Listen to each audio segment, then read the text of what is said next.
All right, guys, Workout Wednesday video, Whiteboard Wednesday video. In our warm-up, we have half kneeling Russian twists. We have 1 1/4 air squats, and we have lateral lunges. So half kneeling Russian twist, if you have an object that you can hold, I'm going to get into your half kneeling position. So if my left leg is forward, my right glute is squeezed and tucked, my abs are tight, and then I'm going to rotate to that front leg. Okay, if you had a ball, this would be awesome. You could toss the ball against the wall. You could toss the ball against the ground and let it bounce back up and catch it. Since most of us don't have a ball, you could just use your weight to load it from the front, butt squeeze tucked under, abs tight, rotate. All right, stay nice and tall, shoulders stacked over the hips, and try to use those lovely side abs, not the technical term, to rotate towards that side. Okay, stay nice and slow on those and feel the burn right here. Then you have 8 and 1 1/4 air squats here. So I'm going to turn this up real quick, actually, because I like this better. All right, so regular air squat, we know looks like this. You can add a little quarter bounce in the bottom, so the 1 1/4 will look like this. Okay, so make sure you stay on tension on these. Make sure you're not bottoming out.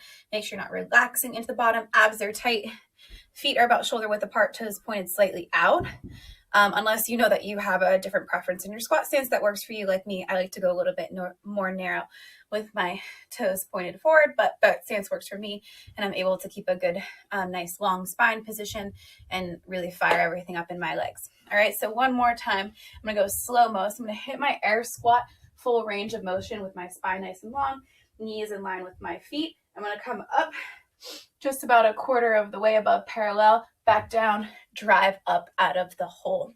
So really thinking about here, using the 1 1/4 air squat in weightlifting, sometimes used, right, to really force speed and tension out of the hole. All right, and catching on the bliss and catching on the bounce and the clean, right? So if I caught my clean and I needed a little bounce and drive up out of the hole to finish it out. And then you have your lateral lunges. So they look like this. Okay, just making sure that when you step out to the side, that knee doesn't cave in. Valgus knee, no valgus knee today. Knees in line with the foot. Make sure you're not rolling onto the outside of the foot. Big toe, little toe, heel, gripping the floor. Drive, push the knee out, squeeze your butt, and really drive off that leg with the abs tight to bring the feet together. Okie dokie. Okay, moving on. For our strength piece, you have goblets, jumping lunges. Woof. I think it's 4 by 16 reps. Let's just double check. 3 by 16 reps, sorry. Alternating goblet jumping lunges, superset with 6 to 10 each arm high pulls. All right, so jumping lunges, just taking a look at those without any weight. Okay, my feet are hip width apart. I can step back into my lunge to start. Tap that back knee gently. Okay, I'm going to put my hands out to the side for a little bit of bounce. All right, just make sure that front leg stays flat and you're not going way far into the front foot. Keep the knee, it can go forward a little bit. It doesn't have to be a perfectly vertical shin on that front leg, but just make sure you're not moving onto the ball of the feet. So in order to load it, they want you using a weight in this Metcon where you can do 16 unbroken with the load. So if you know that 16 jumping lunges without weight is hard for you, then just keep it without the weight. If not, add a kettlebell. You can hold the kettlebell upside down. I'd probably prefer to do that versus holding it by the handles. If you have a dumbbell, you can hold it like this or upright position.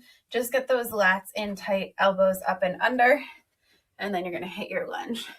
Okay, honestly, this is helping me gonna help keep me balanced. That first step where I was a little bit wobbly, and then I put my hands into place because now I'm engaging my core with this loading in the front, just like when you have a goblet front squat. Don't ask me why I did that.